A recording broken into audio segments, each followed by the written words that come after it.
Hello, everyone, and welcome to the Two Have and Two Roll podcast. My name is Oliver. I am but one half of your hosting duo. With me, as always, is my co-host, is my wife, Robin. Hey, Robin. Hello, everyone. And today we are going to be continuing our recap of Empire E4, the Autumn Equinox. Before we get into that, though, the usual housekeeping. If you are watching us on YouTube, please hit that subscribe button, give us a like. I'll put a graph up here.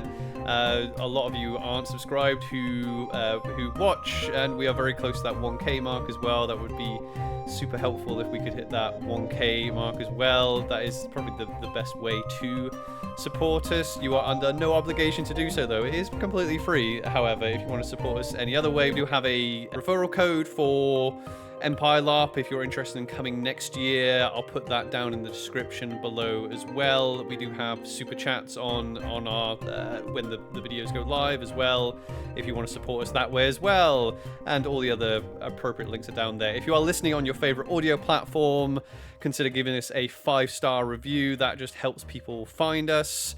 And with that all out of the way, let's get into our recap of Empire E4 Part 2. We are going to be covering Saturday. Last we left off was basically we quite quickly recapped Friday because we talked a lot about our new characters, right? So we got through Friday pretty quickly. We left off last time Friday evening going into the Saturday morning. So yeah. We did our normal sort of morning stuff where we made coffee. I'm still loving our coffee setup in the morning. I'm looking forward to like improving it more next time. Like I say that every time, but we have plans for next time. Yeah, our little camps. I'm saying a little camp. Mortaire's looking pretty big on that camp plan now. So yeah, I want one of the fires that it's Griffin Song, I think, have one. They've got this like big freestanding one. I want one of those. Those look good. Yeah, no, we have a good camp, and the way we had it set up, I didn't think it was as good as the last time initially, but then because we had the gazebo pretty much, and then we had the archway right at the gazebo this time, whereas before we had like the 2 tents leading into the gazebo, leading into the archway and then into the gazebo. But I think this was actually better. This was way better because before it was almost a wee bit closed off as the gazebo was further back. This time it was a lot more welcoming. We had a lot more people there, and we had like a little seated area outside the archway as well, which was really cool. So we did our normal morning stuff, and then we got ready to battle. Yeah, we were battling on the Saturday. Yeah, so we were. You know what? I think I've like. I do. I still like battling on the Saturday, and not the Sunday. I think. Oh no, I'm still the other way around. Oh wait, no, yeah. So I used to prefer it. I think I used to prefer it fighting on the Sunday. I think I quite like fighting on the Saturday now, because you have. I don't know. You know what? I don't know, because when we died on the Sunday, I was like, this would suck if we died on Saturday, and it was better that we died on the Sunday. Sometimes when I monster on the Sunday, I'm like, oh, there's not much time left to do anything on the Sunday. But also when you fight on the Saturday, you get to talk about it all weekend as well. Yeah, that's true. I mean, I don't like fighting on the Sunday because, like you said, like especially with the new character that I've got, it takes so long to get ready. It takes almost an hour to get ready. Yeah. So that after monstering, usually only end up with a couple of hours of game afterwards, which kind of sucks a wee bit. But yeah, it's quite cool being able to, like you said, like going to the military council on a Saturday after the Saturday like battles and things is pretty cool. I quite liked, like going and discussing what happened and everything. That's always quite good. You don't get as much time to do that on the Sunday, I feel, but no. Yeah. So yeah, we girded up, and it's funny because you don't have a lot of time. So if you've never been to Empire before, on the day that you're battling, you've got to be out on the battlefield an hour after time in. So you've only got an hour of time in to do stuff before you go through that gate, and obviously you all need to be at the gate like early, like half an hour early. So really, you Yeah. only probably got about quarter an hour to do anything really, you know, because usually right before you're getting like loads of stuff done. I was, as soon as we kicked off a time in, I was up. I was getting there was rituals to be sorted. We got a gift from House Orzel as well, the pair of us. Yeah, because like, so you were off doing things, and I was like, well, I'm all girded up. I'm gonna go and see my family over at Orzel. So I was like, I'm gonna go over and say hi to everyone, and it was a lot of fun actually. There was lots of because obviously House Mortar colors are the same as Orzel, but different enough. And we have I had all the skulls and everything on, and they were like winding me up with the skulls, and I just thought like it felt like I was like part of that family, that sort of person who grown up there and then left to go somewhere else and everything. It was really fun. And then that's when they were like, hey, do you have any magical weapons? And I was like, no, we do not. Funnily enough, we have nothing. And then it was when they basically just did that. It's this sort of like Orzel joke of just, oh, we're going to look around a few boxes, or we'll check out back in the attic, see what we've got lying around. And then they brought out a couple of really freaking cool magical weapons. One for me and one for Damon. Yeah. I believe the line that was said was, does Damon want a woodcutter's axe? Like, do I yes. want a woodcutter's axe? Does he want a woodcutter's axe? Do I want a woodcutter's axe? So I built my build around having a woodcutter's axe, but because it's the first event in, I didn't have one. And then when they were like, "Oh, what was you that came up?" You were just like, "Do you want a woodcutter's axe?" And I was like, "Yeah." So a woodcutter's axe is a magical item. It is a great weapon. So like a great sword, a great axe. It's called an axe, but it's any great weapon. Like, so they're the two-handed weapons, and you can with this magical item you can call shatter by expending a hero point. So I had a sovereign specific on me and 3 Scops Meads, right? So even with the Scops Meads and my base hero points, I had 12 shatters. All of a sudden I went from just having a few hero points to having 12 shatters, and I was like, oh, I'm a badass now. Oh, nice. Oh no, honestly, it's freaking awesome. And I got something really cool. I got a one-handed weapon which could call strike down. Now, this is, to my understanding, one of the sort of newer ones. And I had this little sword that could call strike down. And it was so much fun to play with, because I'll get into it when we actually talk about the battle, but this weapon was so much fun. Although, after seeing you with the woodcutter's axe... I know you want to copy me now. Well, yeah. I copy everyone else, but... Yeah, I want a woodcutter's axe. I still want my, like... Honestly, I don't know how I'm going to make this work. I still want my 2 swords. Just get bear claws. Yeah, like we keep saying this. So I want... See, so... Jumping ahead a little bit, but I got to borrow your sword when we went monstering. Honestly, that was the easiest thing to fight with, that big two-handed great sword. And you've got reach for the first time ever. Yeah. I've never had reach. Yeah. I honestly still think you should try a polearm or a staff, because I think you would love having the reach of being like strike down, you know, and just knocking people down like bowling pins. Might try it. Although I really enjoy playing with the great sword. I kind of what my build in my head, what I actually want is I want to get the thing that allows me to have weapon master. Yeah, okay. It'd be like an amulet or something that allows you to. Yeah, the thing that allows me to be able to wield great weapons. And then I want the woodcutter's axe. So I want my my 2 swords on my back, and I want the big great sword with as a woodcutter's axe, and I just want to go in destroying everything. But yeah, we got some magical weapons though. Yeah, cool. which ran out at the end of the event, so it was just like we had to run and get them bonded, and I was like, oh cool. So we but they also meant I had woodcutter's axe for the rest of the event, which was really really nifty. But anyway, we headed off to the Sentinel Gate.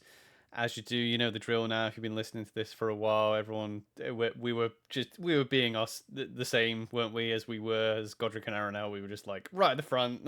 Let's go. Yeah, but different in the front, but different. Okay, Godric and Arnell were like running up to the front, trying to race everyone. We were walking with the people at the front of the line with them, with Arcavian. We were up there with them, which was pretty cool. Yeah, in the command unit, which is badass. It was the most fun ever. So I will say, it started to get hot around about now, didn't it? Everyone knew it was going to be hot. I don't know how hot it actually got. It was definitely in the 30s. It had to have been in the 30s. I don't know whether it's because we were wearing armor, but it was high 20s, low 30 degrees Celsius. I think it was. There was definitely a few people questioning me when I left the camp because I had the red like woolen, like not wool, sorry, the gambeson with the fur around the outside of it and everything. Thing is, like heat, the heat gets to a point though. Like obviously you don't want to be like having too many layers on, but from the heat you get from the direct sunlight, you get to a point. I think I said this like when we talked about E2. It gets to a point where it doesn't actually matter if you're actually better off being covered, because you're going to be as hot being irradiated wearing not much basically as you are if you're covered, so it doesn't make that much of a difference. Obviously if you're like, you're going to be losing a lot more water because you're going to be sweating more, but at least you're covered. I actually felt all right. I had the wig on. I had all my armor. I had a lot more layers than I normally wear when I battle, because Aranel had like the sort of like skirt sort of thing going on. I didn't really have that with this character. I had a lot of stuff on. I felt fine actually. Plenty of people brought a decent amount of water, which is really appreciated, because I still just had my normal little bottle, but the amount of people that brought those really big metal things that carry like lots of water, that was helpful. Yeah. So Dawn were second through the gate. Yeah, Orcs first, Dawn second. Orcs first, Dawn second, and as we came out, now this is probably one of my favorite moments in LARP so far. Actually, it's a moment that I have been wanting to like experience since E1 year one. E1 year one for us. So E1 last year, our first event. Our E1 year one. Our E1 year one.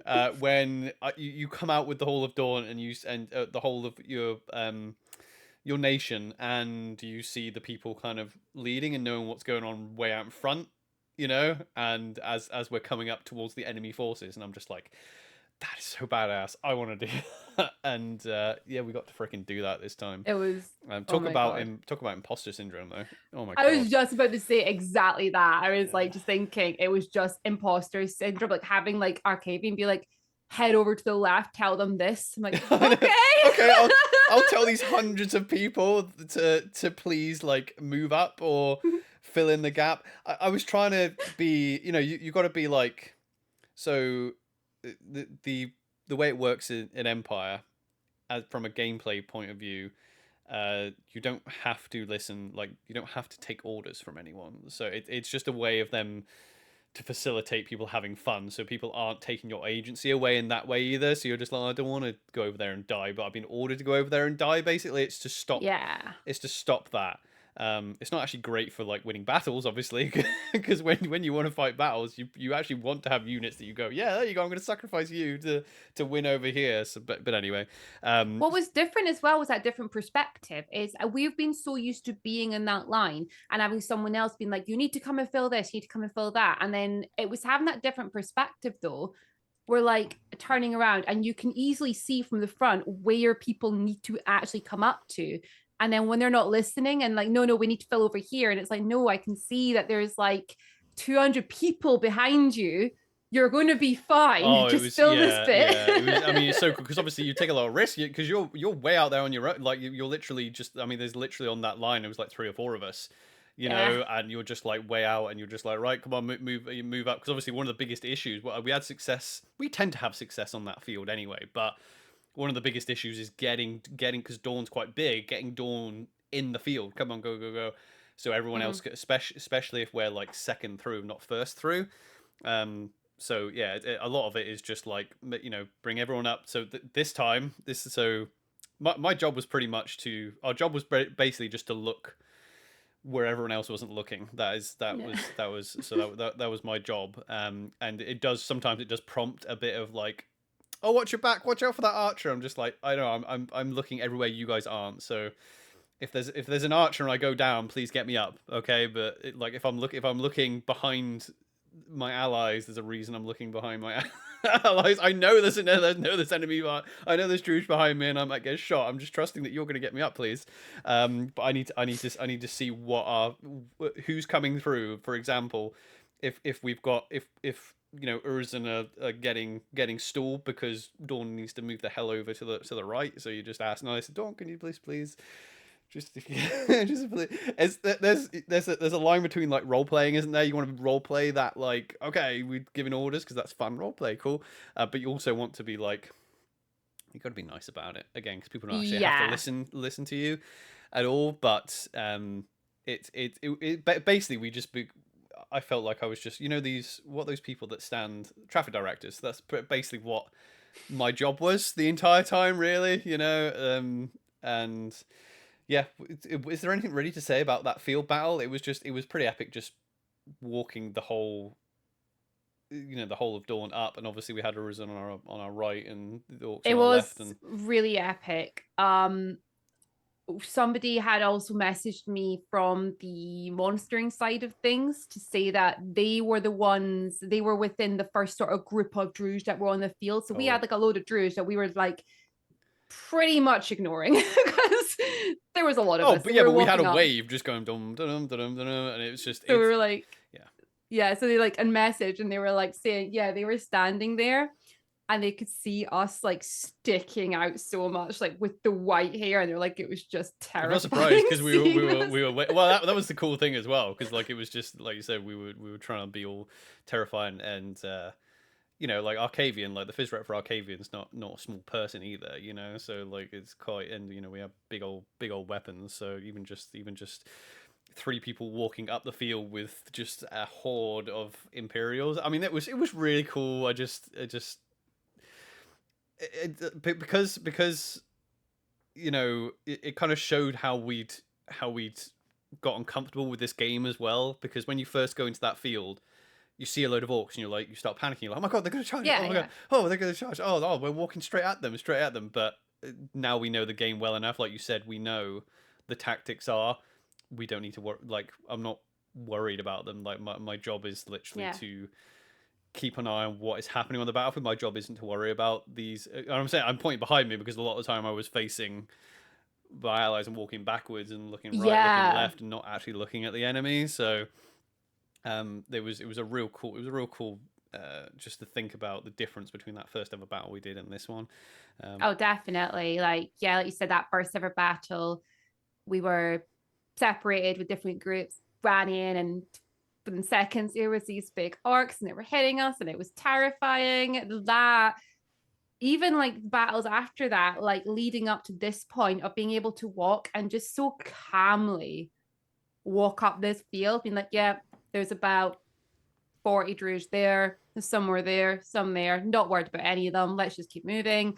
And it just felt so calm, because it was like, well, what are they going to do? Yeah. Like, so we smashed those ones in the field. That was really quick. And then so I had a little bit of I got a little bit of like because we got to the breach, and if you've heard us talk about this breach before, the same kind of thing happens. What happens? We get to the breach. Have we mentioned the breach before? We get to the breach, and what happens is you get there, and it's all good, and then everyone just kind of stalls because, oh, are we going into the woods? Aren't we going into the woods? Are we going into the woods? And then that gives the enemy time to make a basically form a few lines deep into that breach, and then you can't get through. And I had a little bit of a moment because. So it was either Arcavian or Zoran was like, okay, don't let them get a hold in that, just go straight through the breach. And I'm like, okay, I hope people are going to follow. That's when, in those types of situations in this game where, thing is as well, when you're giving, and we'll talk about this in a bit as well, but like when you're giving orders, you're not going, you're saying this is where the commander needs you. It's not an order. You're like, this is where Dawn needs you, and this is where the Empire needs you. But also, if I'm saying it, you've got to try to make sure you portray that you understand that they are in a decision making process as well. They're making profound decisions, right? If I'm saying, all right, okay, we need this wing, this lance in the breach, I'm not going to get pissed off if they don't come because they maybe made a decision. No, we're dealing with this herald here right now. You know, that might be a better decision. That's cool. So you do get a little bit anxious, being like, "Oh, I'm going to go tell these people, get your ass into the breach," and they might not want to hear it from me. You know, so that there's that. But I thought definitely the way we've done the communication thing, because even though we haven't figured out names for like these wings and the lances and things like that, definitely just knowing who was in what wing was way easier than me talking to a certain person. Because the thing is, if you say to a certain person, "Oh, I need you lot up here," instead just saying, "Hey, let's think of a name, like Orzel and or Durandal, whatever, we need you on the left, or come through the breach. We need we need these people in the center. Can this wing go to the right? Can this people go to the left?" And people would just go, "Oh, they heard their lance name or their wing name, and they were like, "Oh, that's me." Like, just like, they responded. I found people responded way better than you looking someone straight in the eye and being like, "I need you there," basically. Yeah, exactly. You need something that. Yeah, because like we had to go through that breach, and the plan was to bubble out so that our forces were creating the good old bubble. The good old bubble. The good old bubble, where to bubble out, and that did work really well. Everybody listened. We bubbled everyone out. We had our different areas to kind of be at. I spent most of my time at the left, I think, and you spent most of your time at the right. We moved out, and it didn't start to get hairy until our bubble wasn't even.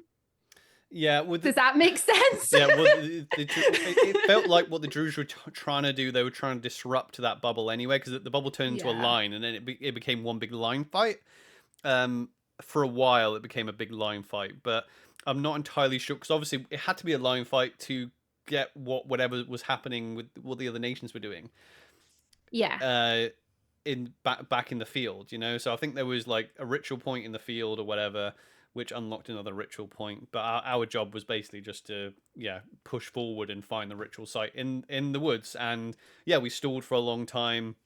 We had a great big long line from like edge to edge, pretty much along. Pretty much. And then there were husks there, and the husks started to break up some parts of the line. The husks weren't too bad. They kind of came out of what appeared to be nowhere, because they came out at the same time. It was like they were released at 3 different points at the same time, but they were slow. The only thing you have to remember is they had to be executed, otherwise they were just back up again. Yeah, because of the winter magic that was going on. So this was obviously winter magic is bad. Yeah. Well, I mean, it is bad, but you just got to have a. It's like the sea, or some kind of metaphor like that. You just got to respect it, I know Damon would have something way more profound to say than I do. Winter magic is like the sea, It's like an onion. You tear the layers away, there's none left. I don't know. It's kind of like an onion, because it has layers. Onions have layers. It's more like cake. Oh man. So yeah, props to the people that played the husks. I don't even know if they were. Oh, you were terrifying. Yeah, well, what's really nice in those situations is to have a variety of enemies, because that's most like fantasy RPGs that people enjoy playing. That's why we like playing D&D and things like that, because a skeleton should feel different from fighting an owlbear, It was nice to have. We had a good variety of Druj enemies, and then the husks were cool because obviously they're like they're zombies, so they don't really pose a threat, but they can if you don't keep an eye on them, So they're really slow. There's nothing much happening. I did really like kind of running up and down that line, because basically the Druj were hitting us. We had a line fight in the front. On the right, that was the our flank that was just constantly being pushed in and pushed out and pushed in and pushed out on that right hand side. So I was constantly going there. Now this was the fun bit. Oh yeah, so on the left was hilarious because you kept running over there and there wasn't as many Imperials, but obviously it was a little bit more open. But then it was just husks just wandering around, just shuffle along. So it was like, got to keep an eye on that left from what we were doing. But it was really fun, and I'm not going to say the word stressful because it wasn't stressful at all. It was fun in a role play sense. Like it was stress role play, as in it was. I'm not even going to call it type 2 fun either. It was really really fun. But yeah, you kept going to people, and again, experience your role playing your experience, but also I had actual experience from being a line fighter, or a front line fighter for 7 events. Yeah. And seeing it from my point of view now, running up and down the line and being like, basically just going to the people and going to each wing, and going to each lance and being like, are you okay over here? And they're like, we need more. And then you're like, okay, I'll see what I can do. And then you go to the center, and I'm like, how is the center doing? We're effed in the A. We need more. And you're like, awesome. I'll get right on that. And then I ran to the left. The left was hilarious because we had one Dornish wing out there, and I think Navarre were out there as well. I think Navarre were over to the right. Oh, were they? Oh, okay.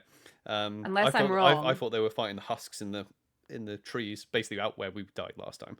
I thought that's where they were. Anyway, because on the right, that's where like the League and Dawn were pushing. This is where this was constantly happening. We were pushing out and then being pushed back in. Wait a minute, sorry. Maybe I'm getting confused because you were right and left flanks and everything. The right is where the Durondals were. Yes. Okay, no, I'm right then. That's fine. Yeah, okay. I am maybe I don't know. Whatever. Yeah. So anyway, I think they were split maybe between them. I don't know. Yeah, so I remember running over to the left, and there was just like it was a little bit chill over there. It was a little bit chill. I was like, are the you left side was chill. I love the left side. Are you okay? And the person leading the wing was like, I was like, you okay? And he's like, yeah. Yeah, just like a zombie just like slowly shambling toward him. I'm like, cool. Right back. Because I had the same experience with I think the same person when I went over later to be like, hey, once it's cleared up over here, we're gonna try and we're gonna scoop round and just try to encircle the ones outside. And he was like, yeah, sounds good. Yeah. Okay, so we'll come join you. I was like, yeah, great. And then obviously, I'm getting, orders from either Arcavian or Zoran, and I'm like, I'm getting things like, oh yeah, make sure you tell people to like cycle in and out to get a rest, because obviously it's a big line fight now, so it's like it's grueling. So obviously, and then you're like, hey, I know you're probably taking a rest now. Just have your rest. Take your rest. But if you could keep doing this, that would be great. Cheers.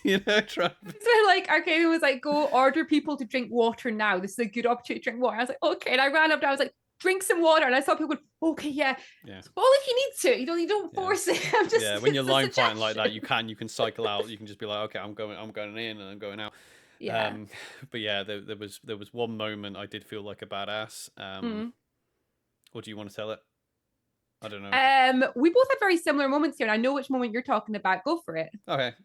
So the interesting thing about fighting in this way was that if we were fighting, we couldn't be doing our other job. So a lot of the time when you are commanding, you don't want to be. And I know there are certain generals that command that admit themselves they're bad for doing it. It's like, I'm supposed to be leading, but then I end up fighting the front line, So you try to try it, and I remember saying to you a couple of times, I like just patting you on the shoulder. I'm just like, you shouldn't be fighting in the front line, Nymeria, because you were like, rah!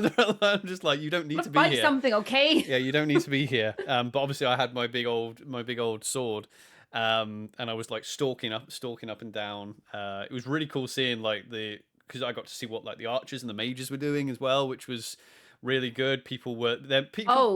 Yeah, can we do a shout out to the Harpies because they were awesome. So the Harpies is an archery unit in Dawn, and it was beautifully led and organized. And it was the fact that I couldn't see where any of them were until somebody said Harpies, and then they were there. Yeah.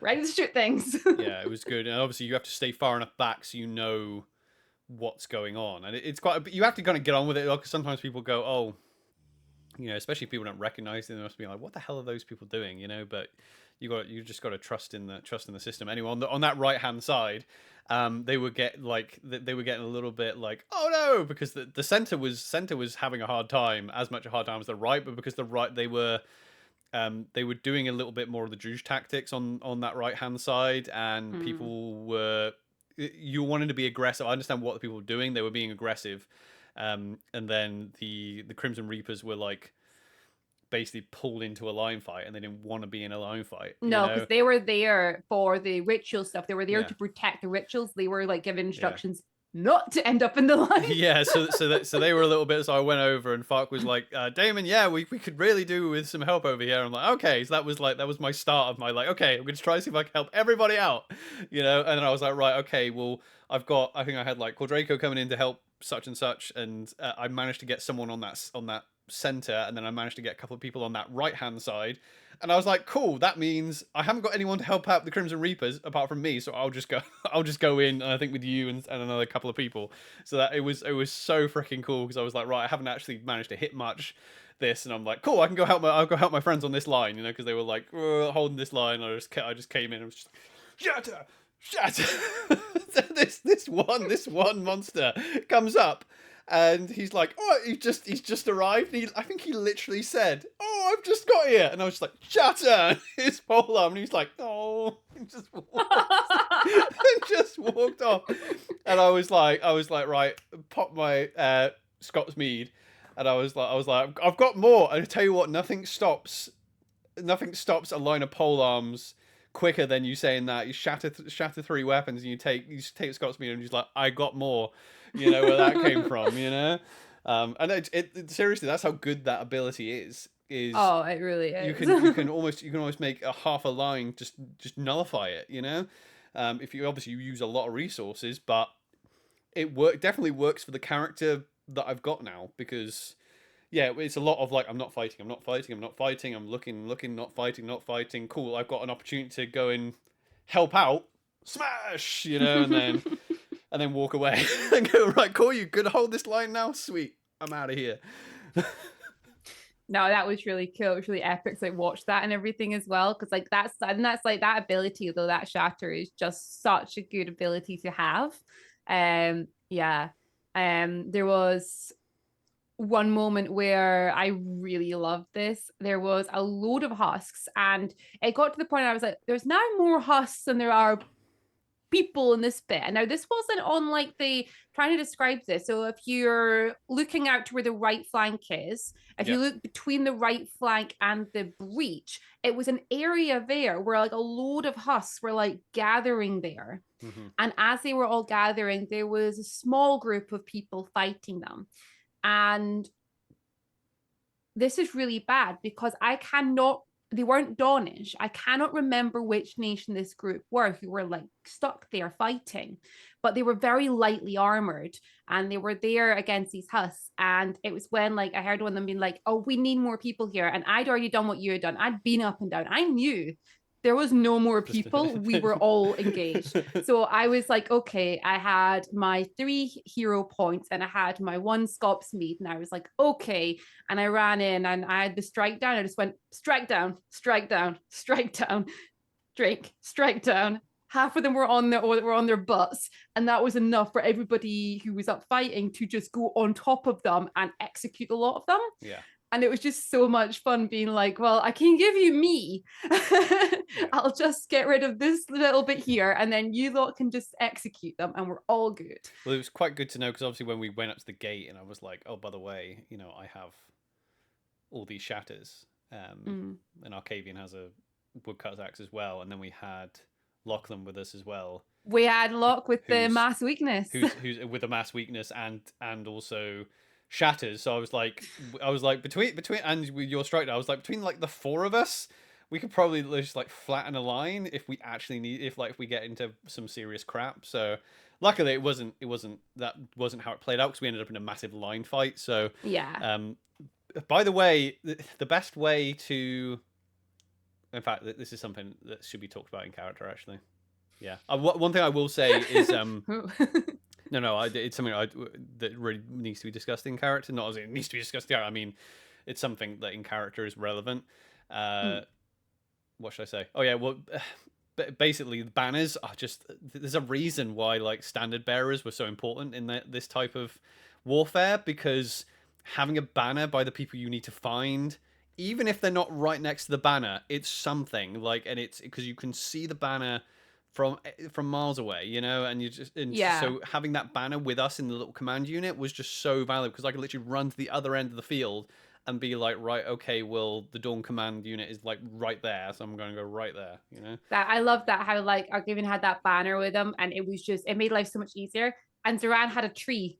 I can't remember people be like, where's the field commander? He's still with the same tree. The tree hasn't moved. I believe he's still at the tree. Yeah, so the Wolfborn player that was with that had the Wolfborn banner that we were using just to signify where Arcavian was, like, well done, because that's the problem with banner. I know this needs to be an in-character discussion because I think it is the best way for us to find who we need to find, including units and lances and things like that. It really is. However, it means that someone is literally on there as a non-com holding the banner, and obviously that takes a player's battle away from them if they're not okay with standing holding the banner the whole time, you know. And it can be a dangerous job because you're just like, yep. So I know we've had lots of campaigns to try and get more runners in Dawn. Thank you for everyone who responded to that. If anyone wants to hold a banner in Dawn, yeah. Oh yeah, I'll say this. Actually, no, I'll do a pitch for military council. You're welcome. Right, so so every single event, we are short on runners. When we say runners, so if you're like a new player considering coming, or you might want to give Empire a try, or if you have been, you don't know what this is. The runner's job is literally just to ferry orders and information from one side of the field to the other, and that is a lot of the time that is from like unit captains, people who are leading the field to unit captains getting units to move around. But it's also, you might have to run through a little bit of an enemy line to get to a ritual site to give them information and things like that. However, it is statistically in the game of Empire, it's actually a safe job. It's actually a pretty safe job. I've done it twice. Yeah, it's a pretty safe job. It's a lot of fun. I've done it once while monstering, and I've done it once in the main battle. My first ever event, when I was fighting, I turned into a runner very quickly because I didn't really know what I was doing, but we had no one to run with information, and I ended up being a runner for a good chunk of that battle, which was great fun. I got to meet all the people in charge. I got to take their orders back and forward. And also everybody in charge of a lance got to know my face really quickly and understand that I was there to give them information. And they looked after and protected me when I did that. Same thing happened in the monstering. I ended up being a runner because I had no armor on at all and a little dagger. So I was the runner. And one of the most fun moments in the monstering battle as a runner was when I had to run as fast as I could past a line of archers. And in my head, it was epic. There was arrows flying everywhere and I was running through them. I think maybe one of them actually shot in real life, but still. And it was really good fun. The runners are looked after well. They get to have a lot of fun doing that. You get to know everybody on the field, and you don't really need any experience as such either. You just need to be able to run. And we say run, I think that scares a lot of people. They think, oh my gosh, I need to be able to be really fast and really athletic. Not really. It helps in the job. I mean, it does help. Yeah, it helps. I mean, it's a job for, like, if you're young and fit and athletic, it's definitely that you're going to fall into that category. Especially if you come to the event without any weapons or armor, and you will see and you'll see how the battle goes. You'll get to be in the thick of it. Again, it's not actually that dangerous a job, really. It's way less dangerous than being a line fighter. And runners can double up as people who have things like extra water on them and stuff like that. If you want to come see the battle, have fun, but you really don't actually want to end up doing any of the fighting, it's there for you. And we actually had a really good moment this battle with one of the runners, and this has actually taken us closer towards the end of the battle. So there was a ritual that was happening, and that's why the Crimson Reapers were there. They were there to sort of I might be wrong. I think they were there to bodyguard this ritual, weren't they? That was happening. They performed the ritual because they were performing the ritual. They're a winter coven. You should know that. Sorry, Fark. I thought you were there to bodyguard it. Well, they are. I mean, anyway, that's the thing. That's the thing that we don't have is with the Black Garden coven tied to that's Mortaire's a part of, is that we don't have many combatants that are also mages in that coven. So if you're going to be a coven that does rituals on the battlefield, your coven probably should have some muscle, basically, as well. So that there are only a certain amount of covens that are good fighters, and they're or they've got fighters weaved within them, but that's what the Reapers kind of build around that. So like at this point here, there was a ritual taking place. This was getting towards the end, and we could see some more Druj starting to come with some of these like really scary ones. They had like the butchers aprons and stuff on. They were terrifying, and we saw them all coming out and stuff. And it was this point where a lot of people were heading back through. We were still standing, holding, keeping an eye. And there was one person there who'd been one of the runners. And I can't remember if it was Markavian or somebody turned to him and was like, do you feel like running to the ritual site? Finding out how long we've got left and then running back. And this person was like, okay, and got themselves ready and just ran straight past all the Druj, everything to this ritual site, and then got back to us. It was pretty epic to watch, actually. So there's an actual auxiliary group. There's an auxiliary group, right? That that their job is to have runners available for the military council for the battles. But also so you can join that if you want. But we also need event to event. We need runners within the nation as well. So like we need people literally to stick with a lance to literally run back to whoever the field marshal is, or whoever's leading Dawn, or insert your nation here type thing. So basically every nation is always short of runners. Every single time we go to military council, they're always like, we need runners. So if that's something you think you could be interested in, make yourself known like before, at least before like the Saturday or the Sunday, whenever your nation fights. But anyway, we better wrap up because we've been going for like 43 minutes on this battle. So do you want to wrap up the battle? So basically we took us right to the end of the battle there with all the weird sort of butcher Druj people. And we, to my knowledge and understanding, we got the ritual complete. Yeah, it was done. We got success. Us all out of there, and we headed back to Dawn. We got everyone out. Yeah, I think the only major objective we didn't get was, I think there was a target, which again, finding those Druj targets are just so difficult. Who was our Druj target? I don't know. There's always a Druj target. I didn't think there was in this one. Really? There's a Druj target on the other one, but we didn't take that one.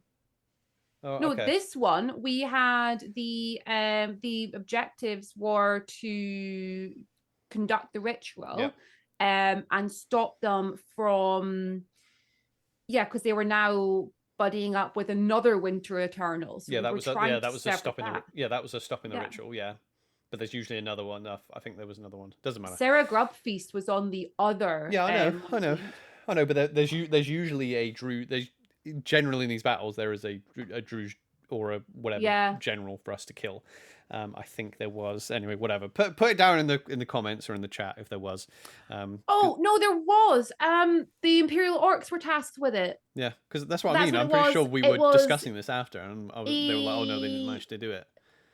It was oh my gosh, was it like a bone person or something? I know it sounds really daft, but I thought it was not what they were described as. And the Imperial Orcs were tasked with that one. Well, we went to do the yes, there was. Yeah, but we made it back.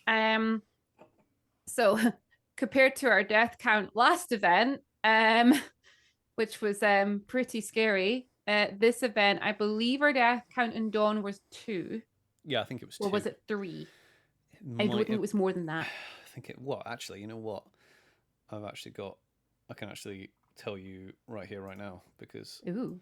I can just go into a certain Discord server where they put the Dawn Discord where they literally put the Fallen character introductions. Where is it? The Glorious Dead. There we go. They got a channel, and a certain player usually just puts them all in. So yeah, 2 on the main battle. 2. Oh yeah. Oh no, a character that was previously mentioned on the podcast died on that Saturday battle. The priest that hallowed Satoots. Oh no. Yeah. Compared Totally. to our 48 last time, I guess that's better. Yeah. Yeah. But no, so lucky for us, a successful battle. So nothing went absolutely to shit. No. It was pretty good. Yeah, so I think we did all right. We did a good job, Robin. We did all right. Yeah, we did. I want to do that again. I like that was every single battle that we do. I tend to be like, oh, I want to do that again next time or this again next time. But we've gone from fighting in separate landscapes to fighting in the same lands, to doing what the fuck we want, to to then actually being out front. This was my favorite because it just felt like it's really hard to explain it. Actually, it felt like, wow, I've actually learned something over all of these events so far, and I understand what we're doing enough to be able to feed that information back and not be in a total panic out on the battlefield. Yeah. And it was just so much fun. It was, yeah. But yeah, so we got back. We're all good. We headed back to Dawn. And the heat. And then we collapsed. The heat. So obviously when you get back from battle, it's like in the middle of the day, and by the time what did I do here? Because I didn't shower. I just went, you know what I'm going to wear as little as possible and do not much for the next few hours. Yeah, we soaked your clothes, remember? You this time right. You were the one who was struggling, and we took all your stuff off, soaked it all, put you under the hose. Yeah. Got you all sorted, and then it was a lot. We ended up then literally spending about an hour sitting in the Orzel camp. We went up there. And an hour. I think I was there for about 3 or 4 hours. We were there for a while because went in, they had water set up, it was nice and shaded. And we just sat there, and they've got a lovely view of all the tournaments. So we just sat there and watched tournaments. Watched all the tournaments, yeah. It was great. Tournament time. Yeah, so and at this point, I'll do another little update of where our new player is up to at this point in the event. Our new player who is just coming to watch. Oh yeah, how did he because you forget that it's someone's first time.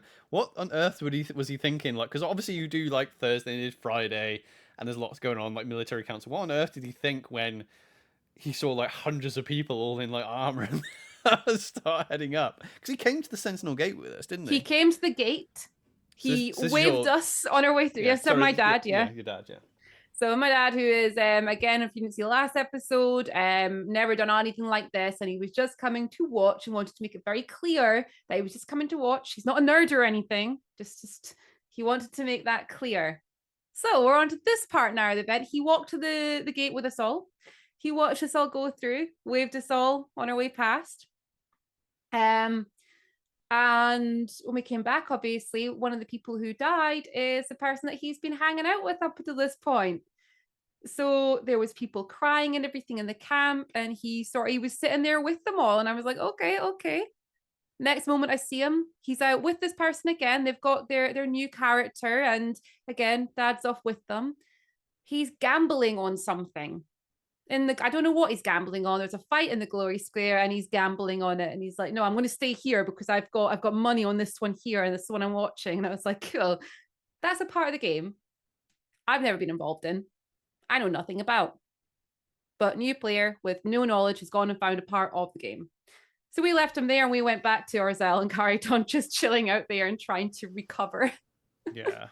I've just realized as well, I read this wrong. So because I thought these were subtitles, not subtitles. I thought these were little subheadings, but no, they're actual names as well. So it looks like there was 3. So it looks like 3 died on the Friday, 3 died on the Saturday, and 2 died on the Saturday skirmishes. Okay. Yeah. So 8 total. So 1, 2, 3, 4, 5, 6, 7, 8 people died in Dawn. There we go.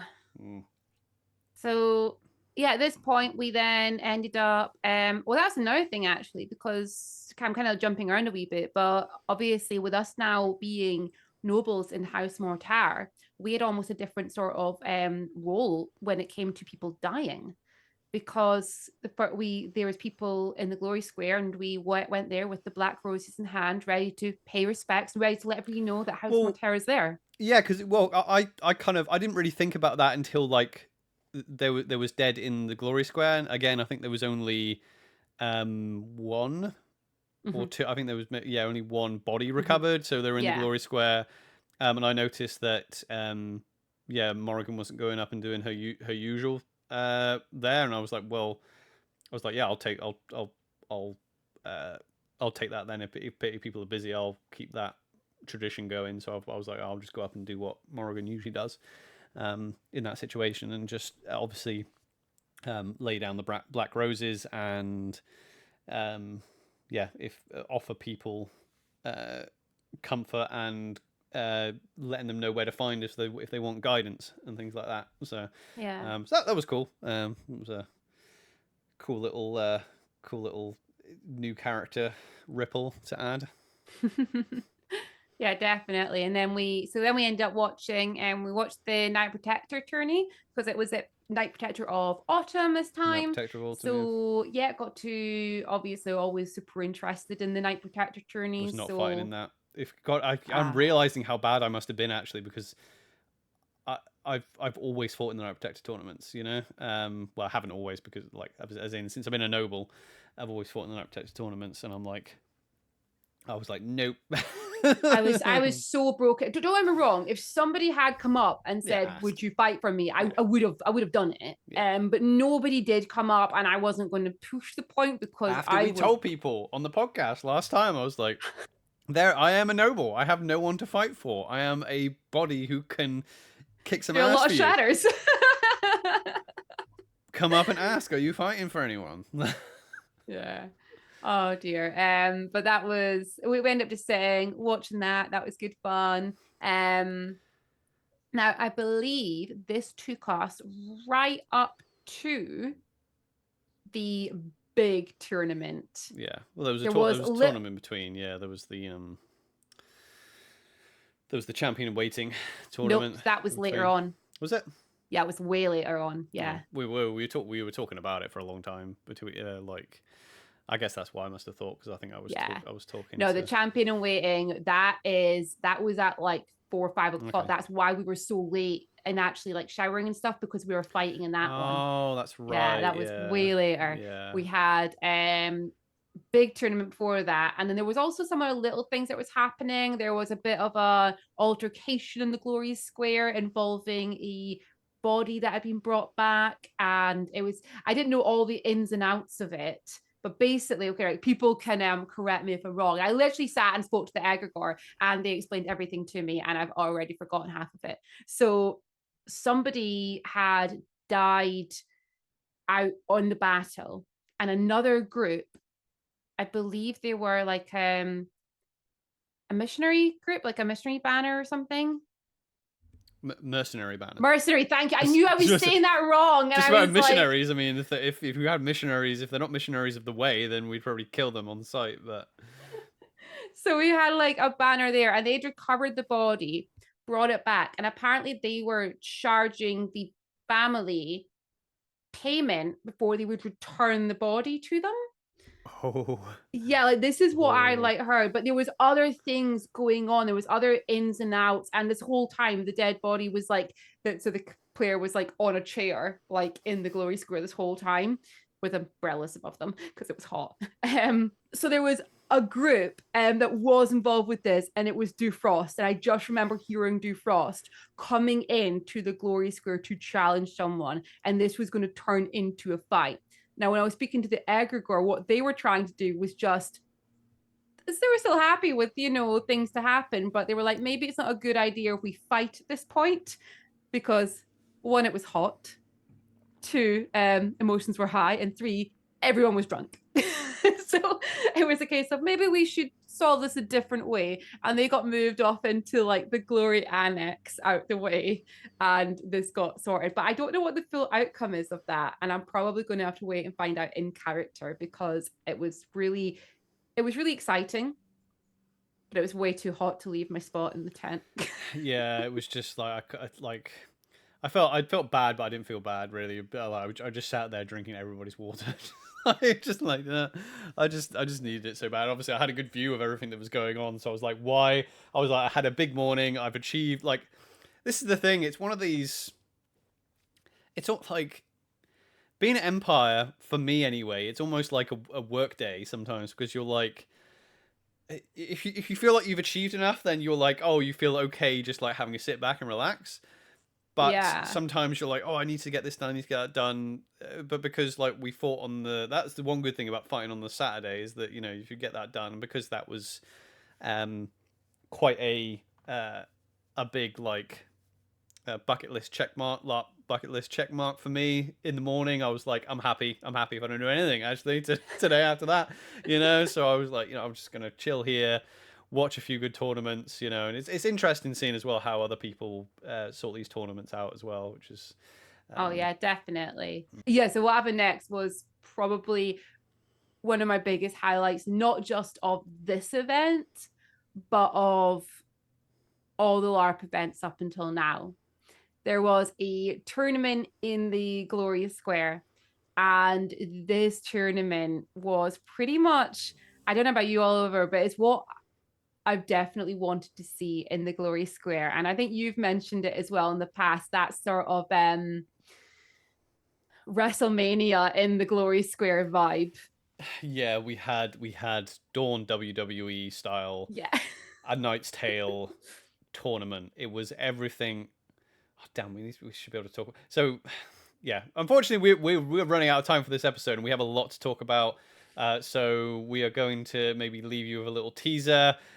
In Dawn, we had, so this was all initiated by the General of the Eastern Sky, who I believe cast Challenge the Iron Duke. If you want to know more about Challenge the Iron Duke, go check out our podcast episode with the NPC crew member who plays Revel, who is a herald of the Iron Duke and deals with this. So you cast Challenge the Iron Duke, and this Eternal, known as the Iron Duke, or Barbarian, who's the Iron Duke, will give you a challenge. And I don't know the ins and outs of we probably have to ask Aurum, but we'll have to ask Dame Aurum about this, because they did an amazing job with this one. Yeah, so I think the idea was that there was going to be a challenge from the Iron Duke, and if but it was a challenge to Dawn, not just to a singular person, and this challenge took the form of a tournament,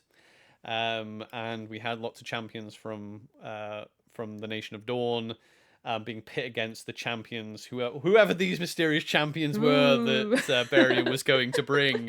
So that obviously that we had a surprise coming from NPC group, the NPC crew who was coming to challenge Dawn, and the tournament was just so good. But we'll cover all that next time, because there's so much to talk about. Because it was a spectacle. It was so good.